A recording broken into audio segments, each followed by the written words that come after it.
വയനാട് സ്വദേശിയായ മുരളീധരൻ ഡോക്ടറാവുക എന്ന തന്റെ ആഗ്രഹം സാധ്യമാക്കിയ വയസ്സെത്രയാണെന്നറിയണ്ടേ? 67ാമത്തെ വയസ്സിൽ റിട്ടയർമെന്റ് കാലം പഠനത്തിലുള്ള അവസരമാക്കിയാണ് മുരളീധരൻ തന്റെ നേട്ടം കൊയ്തെടുത്തത്.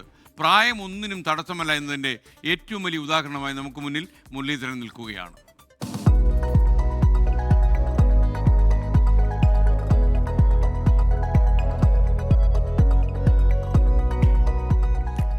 ഔദ്യോഗിക ജീവിതത്തിൽ നിന്ന് വിരമിച്ച് കുടുംബത്തോടൊപ്പം ചിലവഴിക്കേണ്ട സമയം ഡോക്ടറാവാൻ പോയ ആളാണ് ഇദ്ദേഹം.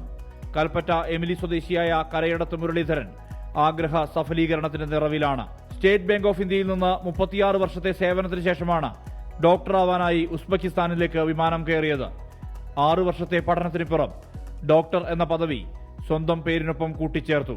ദൈവാനുഗ്രഹം കൊണ്ട് ഉസ്ബെക്കിസ്ഥാനിൽ പോകാനും അവിടുത്തെ ആൻറ്റിജൻ സ്റ്റേറ്റ് മെഡിക്കൽ ഇൻസ്റ്റിറ്റ്യൂട്ടിൽ എൻ്റെ മകനേക്കാളും പ്രായം കുറഞ്ഞ കുട്ടികളുടെ കൂടെ ഇരുന്ന് പഠിച്ച് ഒരു ഡോക്ടറാവാൻ എനിക്ക് സാധിച്ചു. 2019 നീറ്റ് പരീക്ഷ എഴുതി വിജയിച്ചു. എന്നാൽ പ്രായം മെഡിക്കൽ പ്രവേശനത്തിന് തടസ്സമായി. ഇന്ത്യയിൽ എവിടെയും പ്രവേശനം ലഭിക്കാതെ വന്നതോടെയാണ് ഉസ്ബെക്കിസ്ഥാനിലെ ആൻറ്റിജൻ സ്റ്റേറ്റ് മെഡിക്കൽ ഇൻസ്റ്റിറ്റ്യൂട്ടിൽ ചേരുന്നത്. ജനറൽ മെഡിസിനിൽ 88% മാർക്കോടെ വിജയം. 2018 നീറ്റ് എക്സാം ഞാൻ എഴുതി.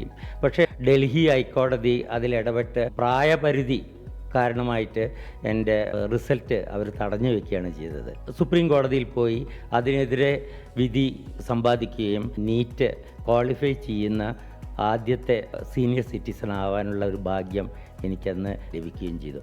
മുരളീധരനെ സേവനപാതയിലേക്ക് എത്താൻ ഇനിയും കടമ്പകളുണ്ട്.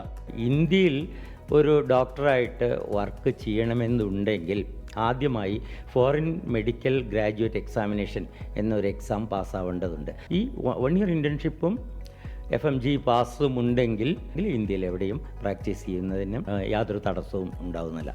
റിട്ടയർഡ് അധ്യാപികയായ ഭാര്യ ശ്രീലതയും പൈലറ്റായ മകൻ അവിനാഷും നൽകിയ പിന്തുണ കൂടിയുണ്ട് ഈ നേട്ടത്തിന് പിന്നിൽ.